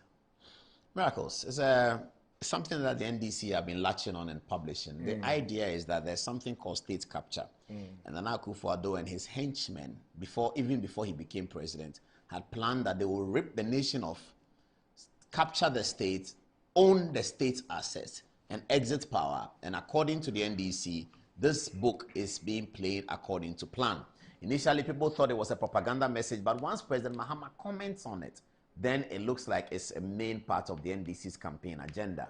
What is the story? I really wish I had a lot of time, but I'll squeeze it in. So, I mean, like you already said, we are discussing it this evening, and I am even talking about it this evening because former President Mahama has commented on it.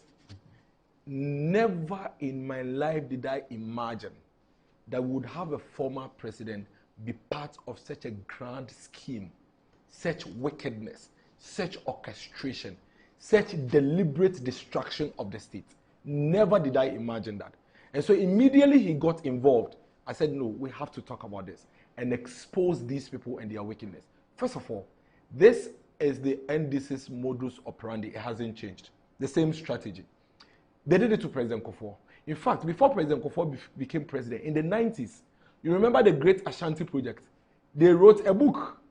They wrote a book about President Kufuor and how the Ashantis intend to move the capital of Ghana from Accra to Kumasi. I remember that. They wrote a book about how President Kufuor and the Ashantis had planned to sack all Zongos from Ghana and send them away.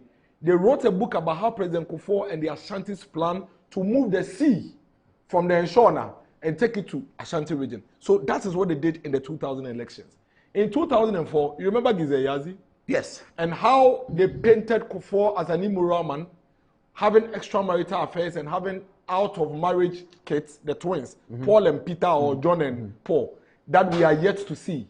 You remember how they bastardized Kufuor and called him a thief, that he stolen money to buy Hotel Wawa, you remember? Yes. So that was 2004 elections. Then in the year 2008, when President Kufuor was now exiting, they changed the Great Ashanti Project book and made it the Achim Mafia Plan in the year 2008. And so everything they said about Kufuor did not happen when Kufuor became president. Coming from 2008? Yes. When Akufo-Addo didn't win? Absolutely. That is when it started. So in 2008, they brought all the allegations they placed on President Kufuor to Akufo-Addo and said that Akufo-Addo is going to move the capital from Accra to Chebi. He's going to move the sea from Accra to Chebi.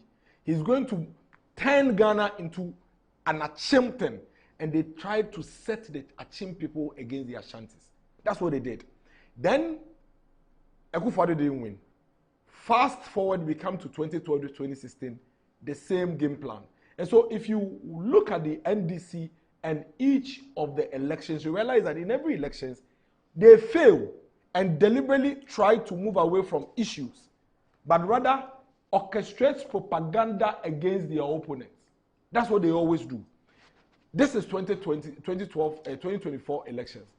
In the year 2020 and before 2020 elections, they had sold the idea of an Achim Mafia and the Chebi agenda and the Akufo-Addo doing all the things they accused Kufuor of before Akufo-Addo came to power.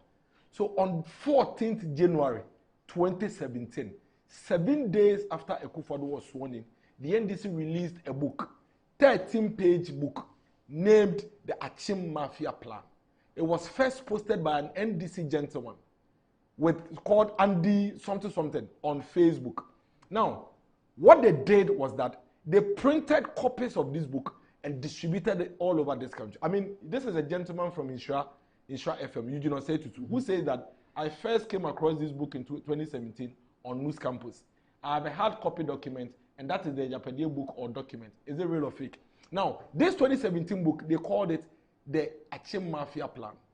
When they got to the year 2020, they realized that none of the things they had written in that book, because in that book, predominantly the issues in there were Accra will be moved to Chebi, capital will be moved to Chebi, the sea will be moved to Chebi, and all of those things. So they realized that that book didn't really fly.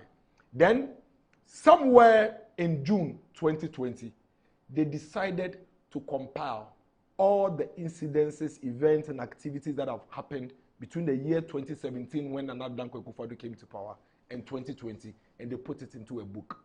Now, the first copy of this Agyapa book was put out in November 2020. And when you read the Agyapa, I hear people say, and in fact, I've heard the former president himself say that, oh, everything in the book is being implemented. So, yeah, that's what I was coming So let's put that conversation to rest. And that's the number one objective for this evening's conversation.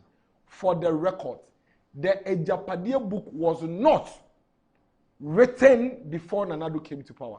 The Agyapa book was written in the year 2020. And when you read the book, Paul, even if you give it to a 10-year-old to read the book, all the evidence are there. That book is a compilation of online portal stories, news stories, events and activities that happened in the first term, and people's articles that they wrote online. Like what? Like what? I mean, when did we have the Minerals Income Investment Fund come up with the Agyapa project? 2020. Exactly. And you recall that when MEF introduced Agyapa, what the NDC did was to position the Agyapa project as an Achim agenda to take over our mineral resources. Yes. So now we need to write a book. What do we do with that book? Let's label the book an Agyapa to validate that propaganda we put out there about the Agyapa project. When did the banking sector cleanup come? 17-18. Exactly. So how could anybody have written about banking cleanup before 2017? To the extent that when you read a strategy document, which is supposed to be speaking about we will, it states categorically that Ghana Amalgamated Trust received 800 million. You know why? Because they picked a Bank of Ghana report released on March 13, 2019, and put it verbatim into the report. But their document, their narrative was suggesting that this is a plan that is yet to happen. Absolutely, but that's what every Ghanaian have been That is yet to happen, or that has happened. That is a plan, that is a blueprint. The narrative they've put around the Agyapa deal is a blueprint document that Nana Addo Dankwa Akufo-Addo is implementing. When did Barclays Bank become ABSA? But is that part of Akufo-Addo's plan? Barclays becoming ABSA? That's global. It doesn't even make sense. No, what did they say about ABSA? I mean, they talk about the ABSA CEO. Somebody becomes an ABSA CEO. One Antoinette Kofi, becoming an ABSA CEO. And I mean, it doesn't even make sense. That Antoinette Kofi is part of what? Antoinette Kofi was supposed to be part of a grand orchestration by Akufo-Addo to be made. What is her relation with Akufo-Addo? I don't know. That's why I keep telling you that. You see, when you're doing copy and paste. Oh, but Antoinette Kofi she was my mate in Lagos. She was working at MTN. She was a high-profile executive at MTN, and then moved to Barclays. Every criminal is usually unintelligent. Really? I'm telling you, every criminal is usually unintelligent. But because they are committing, surprised about that. She's not political crimes, at all. Because they are committing crimes and getting away with it, you always think that they are smart until you take your time and look at them and realize. I want to understand the ABSA. ABSA is a British-owned bank, yes, who rebranded as ABSA, because the South African ABSA had taken over Africa's Barclays business. That's Akufo-Addo's orchestration. Yes, that according to so the NDC, he gets what from it? According to the NDC, yes, so that he gets what? And that was supposed to be an orchestration that he had even before he became president. That he will engineer Barclays UK to sell to South Africa. So let me tell you what has been happening. Yeah, but they say Osafo Mafo was going to be MD of Senate, and that has happened. So this is what they've been doing. So there are 3 versions of the document, and I have all of them here. The first version they wrote and they released in November is about 37 pages. Now, what they've been doing is that Paul has been made Ghana Airport CEO. Yeah, is it in there? Then they go and update the book. And write it as if they predicted it. As if it was part of the plan. The plan. Yeah. Now, because you have seen just one version, and nobody actually spent time to read the entire book and have a recollection of it. So they say, hey, into ways we see. But when you go and pick the very first it will version, not be there. you realize that is not there. And that is why when you pick the first version of the Agyapa Dear document that the NDC put out, you realize that it had no chapter on insurance. They only brought the insurance chapter in when this whole enterprise group, all those things, they started. But I heard there's one of them that they predict that Ken was going to be the NPP candidate. Ken Ofori-Atta. The 2017 one. They said Akufo-Addo was going to make Ken Ofori-Atta. In the 2017 version, they said that the plan was to make Ken Ofori-Atta a successor to Akufo-Addo. Then in the 2021 that they wrote later on in June, July, they said that, oh, the person is likely to be a northerner. Who didn't know as of 2020 that Dr. Mahmoud Bawumia was the likeliest person to be president? Oh, they didn't mention, is it no, they northerner? couldn't, because they couldn't have. But which northerner was running for president? Because it hadn't happened. That is why I'm telling you that if it had happened at that time, you would have found it in the book. So it's a collection. You know Professor Kweku Azar? Yes. Professor Kweku Azar's article that he had on CDD website, they lifted the entire article and put it in the book. The entire article. What did Kweku Azar say? So they lifted the entire article and put it in that book. That whole article. They have that whole article and put it in that book. So the question is, a document that is supposed to be a blueprint, that is supposed to be a strategic document guiding somebody to implement. How did the person pick a 2020 article and put it in a strategic document in 2017? So in fact, I refuse to look stupid. And that is why I have taken my time to look at the book and say, what is this? If you read that book and you are anybody that is propagating that book as a blueprint for Akufo-Addo, tell your 9-year-old or 7-year-old child, give it to him and you see what he will tell you. In fact, after I finished my next chapter show on Sunday and I went home, my 9-year-old boy watched me. When I go, he was asking me questions, but Daddy, this thing that you showed me, it doesn't add up. So the president did what? The president and his family wrote a book about their family. And they wanted to put their grandfather, Sir Ofori-Atta, in the book. And they mistakenly went to pick Nana Prempeh, the first picture, and put it there. This is it. Where's the photograph? So this photograph is in the book. Yes. So you see Osehine there. And then you see the picture they brought ostensibly to represent Nana Sir Ofori-Atta, the first. Without them knowing that. I'm confused. This is a picture of. Oh, this is Agyapa Prempeh? Yes. Oh, this is Asensu Boachi, the minister sent this to me. This is Agyapa Prempeh. Oh. And this is a picture they picked from Google. But you see, like I said, everything hold on. is on intelligence. They depict the picture as Nana Yes. They wrote that. Yeah, that's the depiction. But they didn't write it there. But that's the depiction. The depiction they were making is that this is like an ancestral agenda. Okay, so the photograph, if it's an Achim ancestral agenda, the photograph cannot be Ashanti. Because they're actually even rivals. So why would Gabi and Akufo-Addo be able to write a book about their own grandfather and mistaking their grandfather's picture for one of his rivals? I mean, it doesn't make sense. Especially when they had already set an agenda to knock the heads of the Achim and the Ashanti people together. This is wickedness. This is malicious. And then you know what they do? So anytime, but who is the author? Is there a known author? Anytime an incident happens, Paul, I'll come to that. Anytime an incident happens, they will quickly go and update the book. And then they will release it. So, you realize that since 2020, you have times where you see an Agyapa document flying. Yeah, I've seen it comes then every now it and will then. go. Then another time then it shows up again. Yes. Yeah. So you realize that immediately Osafumafo's son was made Senate DG. They quickly went to update the document. But Osafumafo's son was deputy DG. Yes. So if the DG is retiring at 60, he's one of those who can natural become. successor. Yeah. But even that, you realize that the first and second versions of the Agyapa document doesn't have that story in there. It doesn't have it. Not Osafumafo story. At all. This whole Osafumafo one emerged immediately. The reshuffle or the changes came. Then they did the update. So one book. Let's even assume that they wrote a book and they mistakenly leaked the book. But Paul, let's get an 8-year-old to understand this. A group of people who want to rule a country write a strategic document or a blueprint and then they do what? They do desktop publishing of the book, have a cover page, do hard copy binding, print, and distribute. How? No, they are trying to suggest that they got it. They got wind. So it was leaked. Yeah. Perfect. It leaked to them. So the 2017 one was leaked. Yes. And then the 2021 was leaked. Yes. Then when they did the revision of the second version, which is an update of the first version, that also leaked. Yeah. Then the third version. They have a mole in there. Then the third version. They have a mole. The third version also leaked. Yes, maybe. And then the same features, the same character, nothing changes. The same document, it's leaked 3 times from the same people. Okay, so what's the such point? intelligent people who could have a blueprint and be so perfect and precise in its implementation make such fundamental error?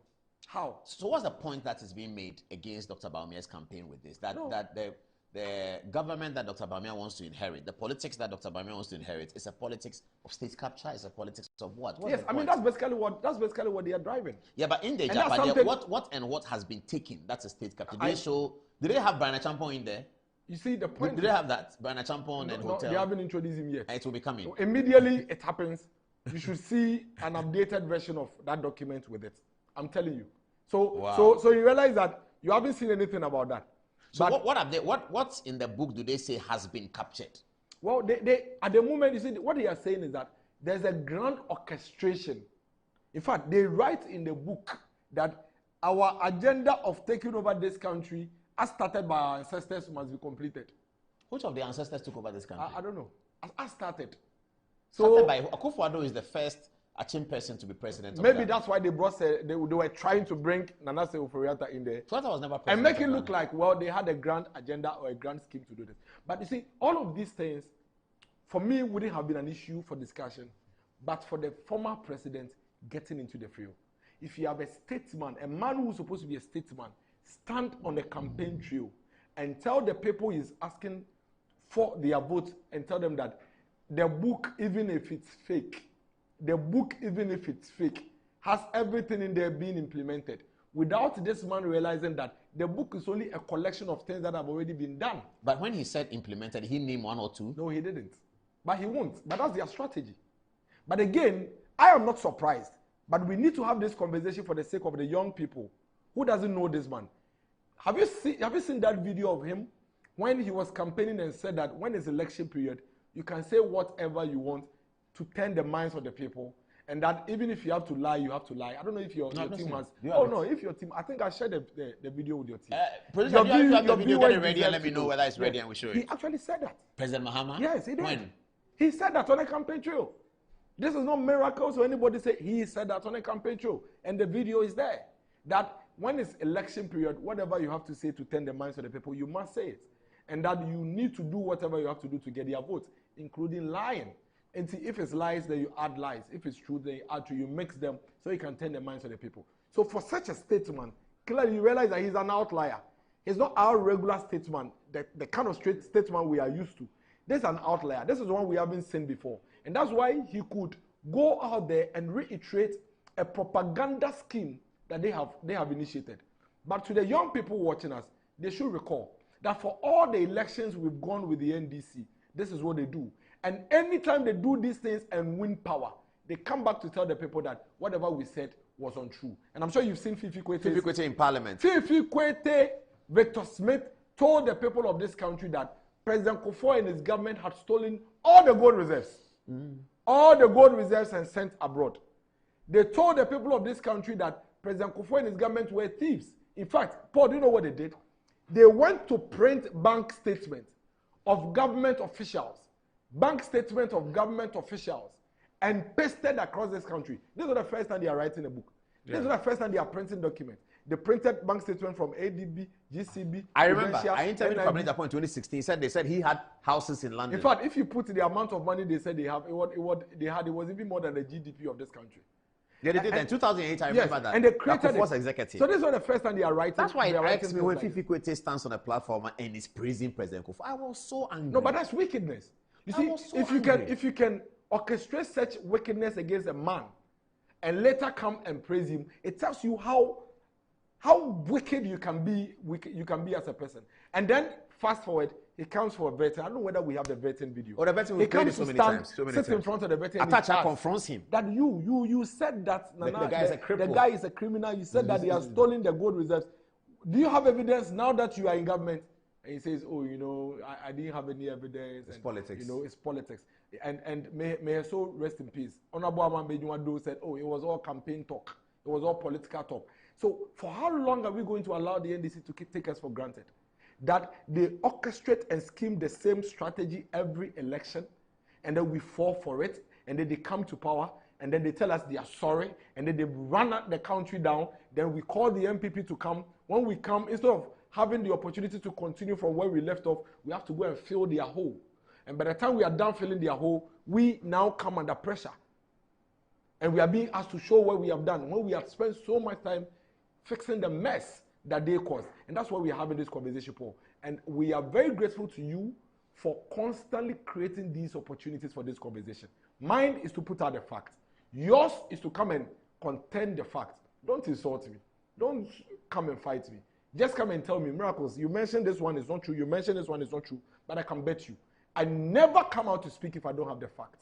I never come out to say something if I don't know the truth.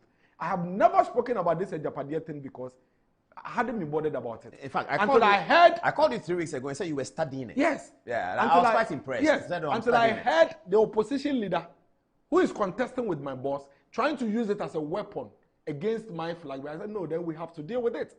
Because then he has now come to show that he is part of this grand. But he didn't say he's part. Oh, but why? He seemed to agree that it may be fake. Okay, even if it's fake, why are you people implementing it? What is being implemented that is inimical to the progress of the Ghanaian state? There is not a single MD of Senate. There is not a single thing in that book that hasn't happened, that has happened. Everything in that book is what has already happened that they put into the book. But those things that have happened, is it things that show clearly that is inimical to the development of Ghana? Not even one. For instance, Osafo Mafo is MD of Senate. If you take Osafo Mafo's CD and CV, he can be MD of Senate in any country. If you say that Kwame Nkrumah will be made communications minister, what is the? That's part of the Agyapa. Oh yes. And let me Minister for Information. Yeah. No, communications. Eslausu's communications. But that hasn't happened. It hasn't happened. But how is that a Agyapa? And then let me also tell you, so the MPP, Gabi and Co. were writing a book, and they got Kojo Oppong Nkrumah's name wrong. Well, how is the name wrong? Oh, they wrote Kojo Oppong Nkrumah. When we all know how, don't you know how to KOJO? They wrote KW. They don't know him.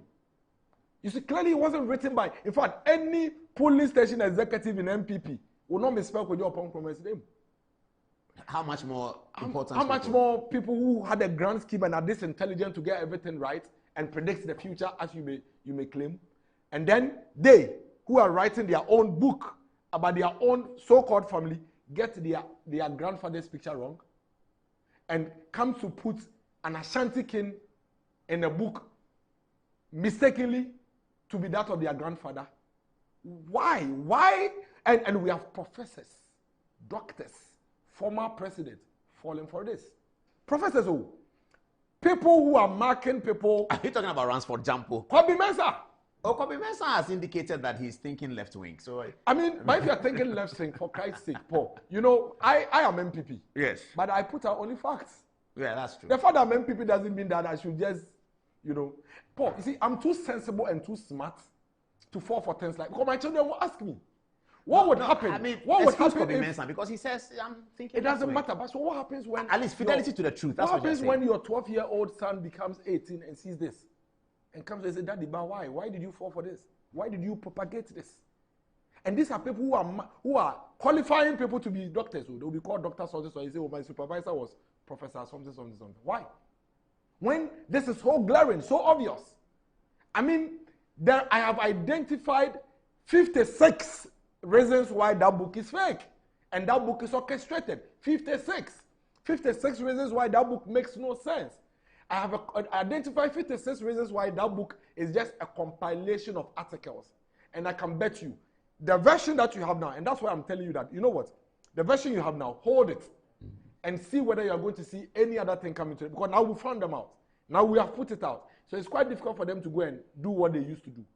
But Why would any political party? So who is responsible for this Agyapa propagation? Who is it? Sammy James' communication department? Who is doing it? Who's behind it? To be very sincere with you, the way the NDC operates, you know, NDC they use communist inferior tactics, and the way they operate, you don't pinpoint one person. You know, they say they are socialists, so it's all for all, one for all. You know the way they say that. They are all parts. It's a whole grand scheme. Who's been talking about? I've heard President Mahama. Is it on the My President Mahama speaks about it. Who else? Who else? Everybody in the NDC has spoken about it. They've all either tweeted or Facebooked about it. All of them. And it was a grand scheme. And this document was prepared for the 2020 elections. It was something they did to run us down the So they are suggesting to Ghanaians that don't vote for Dr. Bawumia because if you vote for Dr. Bawumia, he will continue The with guys are still what? campaigning against Nana Akufo-Addo. You have that's why I tell you they are not serious. How? They are still campaigning against Nana Akufo-Addo. You don't see it. I don't get it. They are still campaigning against Nana Akufo-Addo. That's why I also don't get. That's why they are not serious. I don't understand. You have a contest with Dr. Mahmoud Bawumia and you are campaigning against Nana Akufo-Addo. You don't see it. How are they campaigning Don't you against see Nana them every day fighting Nana Akufo-Addo? You know why? Because Dr. Mahmoud Bawumia won't fight. He's a different breed of politician. Dr. Mahmoud Bawumia is that fine line between a technocrat and a politician. He is one that is just focused on the issues and solutions. That's all. He identifies the problems and he says, this is what I think we need to do to make it work. And the NDC, they never debate on issues. But Dr. Bawumia throws jabs at John Mahama. That I want to debate him, he's running away from me. But if I want to debate you and you're running away, that's not a jab, that's a fact. Because you have said that you won't debate me, so you're running away. I mean, but he says things like, go and ask him to talk about inflation in his time. Ask him to talk about doom. So he says things like that. Because you haven't spoken about it, that's fact. Because you haven't spoken about it. As we speak now, have you heard John Mahama, former president, His Excellency, give us an account of his stewardship as president? I'm totally sure that hasn't happened. That's what I'm telling you. I was hoping that the campaign launch would happen. It still didn't happen. The reason why they cannot take on... Why is he not talking about his time? The reason why they cannot debate and take on Dr. Mahmoud Bawumia on the issues is because they themselves, till date, they haven't been able to espouse any cogent solution to our issues and our challenges as a country. They don't have any? But even their own, the one they mentioned, have they been able to explain? Do you understand? No. Do you understand any of their policies? I saw you play some of the videos. Some say the organizers will work on the Techumai Highway till 2 a.m. Some say lions and eagles will be reared and they'll be exported. Some say watcher will be sold at night. Have you heard them really say that? Watcher will be sold at night was Felix Ofosu-Kwakye. Listen, Dr. Mahmoud Bawumia has identified each of the issues.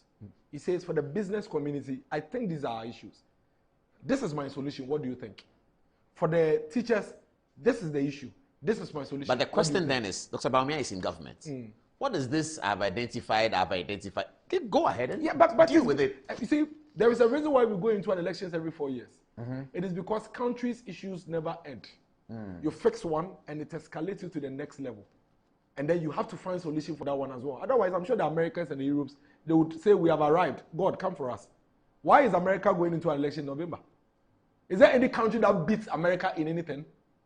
Why are they going? Haven't you heard Kamala Harris talk about things that she will do? Why is she not doing them now? She's vice president. It is because when you are going into an election, you have to look at what was in existence, what you have achieved, and say, we have been able to do all of these. What is left for us to do? For example, we have implemented free senior high school. Yes. So what are you going to do when it comes to free senior high school? The next level is we need to move secondary education to be modernized and be ready for the fourth industrial revolution. That's why you hear Dr. Mahmoud Bawumia speak about TVET education and how to modernize it. How does that amount to do it now? We have done what we have to do based on the 4-year tenure and what we promised. Some of them are standard that needs to be done. Those are the things that Dr. Mahmoud Bawumia has put together and also identified emerging issues. Because as you solve the issues, you are getting emerging ones that also require new solutions. And those are the things he's espousing. Whether former President Mahama likes it or not, Doomsor is no longer an issue. It's been fixed under this government. So he can't come and tell us that I'm going to solve Doomsor. You understand? He needs to come and tell us new things that he will do. Why is he not talking about those new things? Mention one solution you've heard the former president profess for any of our sectors. He will expand infrastructure. He has said that. Which government doesn't build infrastructure? So let me even make this point quickly. Infrastructure. So you talk about road, right? You Yes. Talk about health road, infrastructure, school buildings, education, secondary school buildings, E-blocks. Perfect. Even the e-blocks that you started today, we have completed more of your e-blocks that you started than you completed yourself. Roads, he himself said in Parliament that he constructed about 4,000 roads. We have done 11,000 roads. Why should anybody vote for you who did 4,000 and vote against the one that did 11,000? Why? Why should anybody vote for you who built barely 8 hospitals and vote against the one that is building about 111? Why? President Kufuor started Aerojet project. For 8 years you became president. You couldn't finish it. You had to take President Kufuor's descendants to come and complete the Aerojet project. Why should anybody vote for you and vote against the government that has done it? So if you say, vote for me because I'll bring infrastructure, your scorecard against the current government scorecard of infrastructure is quite clear. Sometimes I hear them talk about economy, or talk about the economy. Are you aware that under President Mohammed's presidency, he did not improve a single indicator under a macroeconomic indicator, not even one.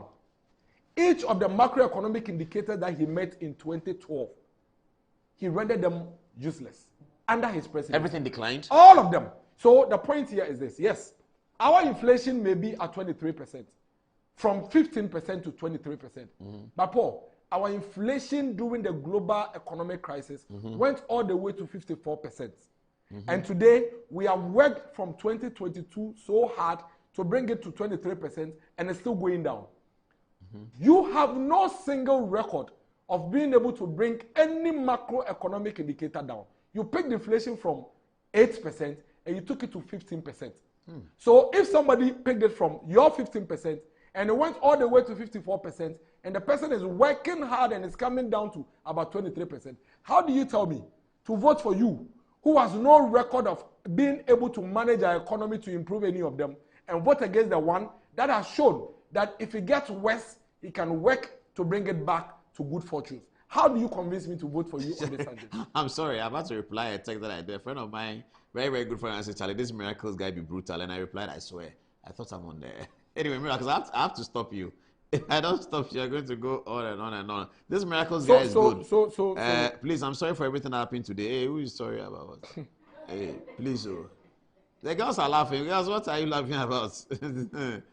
Miracles. Paul, I'll wait for the 56, and then on Thursday I'll show it to the viewers. Now, two big guys coming. Yes, I'm leaving. He's been texting me. The point is this, I'm leaving. The point is this.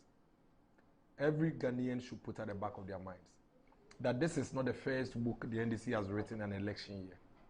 It's a fabricated document. It is no strategic document. It is no blueprint. The wording in the document itself doesn't show that it's a strategic document. The wording in the document itself shows that it's a compilation, things that have already happened. That's why they use received, date, da. It was orchestrated. I want to zero in on the things that they say are happening. Which of them is inimical to the progress of Ghana? There is actually none. Then we get somewhere. But you see, the problem with the conversation is that there is none. But you realize that once the former president picks the book and makes a point about it, and people haven't taken their time to read the book, then he's giving it credibility. And that is their strategy. Yeah. And that is why they know we won't have time to read it. Exactly. And you know, the MPP that they've been used to is the MPP that will see this and say, you know what, forget them. These guys are not serious. You know, let's deal with the issues. But no, this is a 2024 MPP. We won't sit down. You bring it, we'll deal with it. If they bring it 100 times, we'll spend 200 times to deal with it. And we are sending that caution to them. This election is on issues, is on ideas. Superior ideas is what we are professing to the people of this country. And we are going to beat John Mahama not by any other machinations other than beating them with the strategy that will blow their minds. One that they have never thought of. All the things they are thinking about are the things we'll do. They are mistaken. We are going to beat them fair and clean and square. And they'll be shocked by the night of 7 December and wonder how this came about.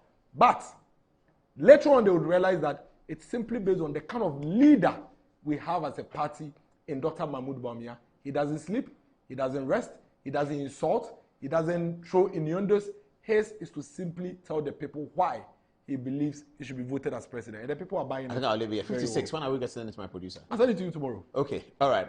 Text messages now. Who is starting? Fatih, just give us 2-2. Please get Mr. Tugvia ready. Viewers, sorry, indulge me till 11:30. I beg you, pa. Got 2 big guys coming. Indulge me. Today is Tuesday and it's nice. Miracles, please, you can go. I can go. You can sit in the waiting room and I want to sit by the ladies. Yeah, you can sit by the ladies. Yeah, you can stand by them when they are reading the text message. Okay, Fatih, what are people saying? Okay, so this is coming from James, and James says they are saying don't vote for DMB because he'll be controlled by the Achem mafias. Atu Aproko says NDC is just an evil party. They have no good ideas for this country. They always play with our minds of Ghanaians for power. I urge the youth to reject them the third time to send a strong signal that we are valid or we are still awake and won't make any mistakes like our parents did in 2008.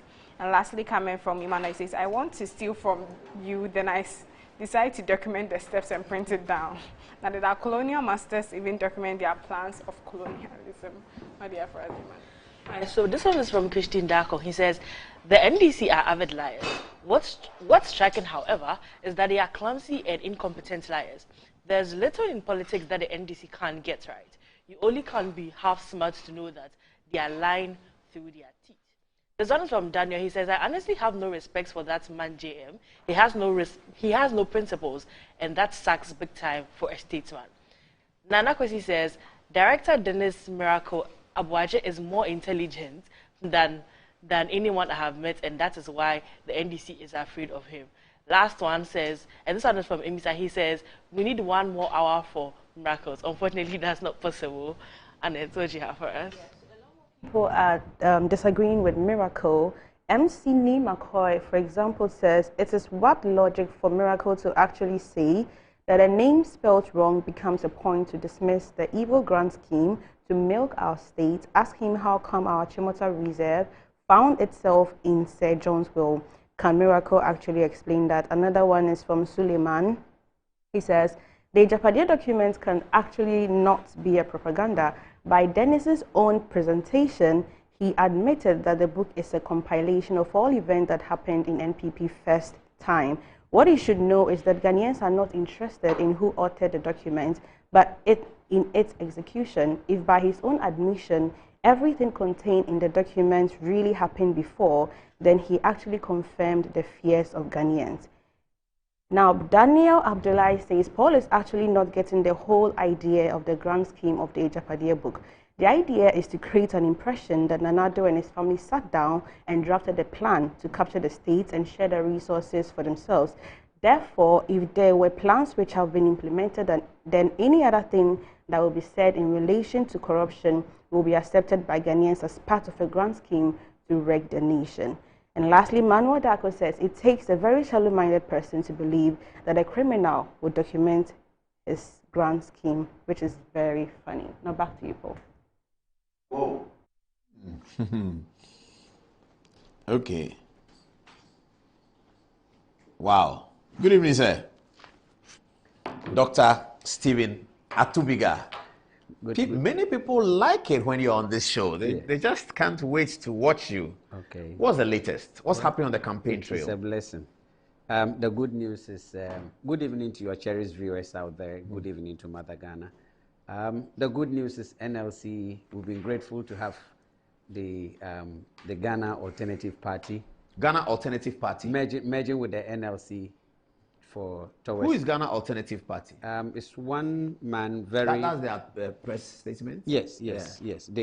I was on the campaign ground when my national chairman and the general secretary called on me that something has just happened, which is a good news.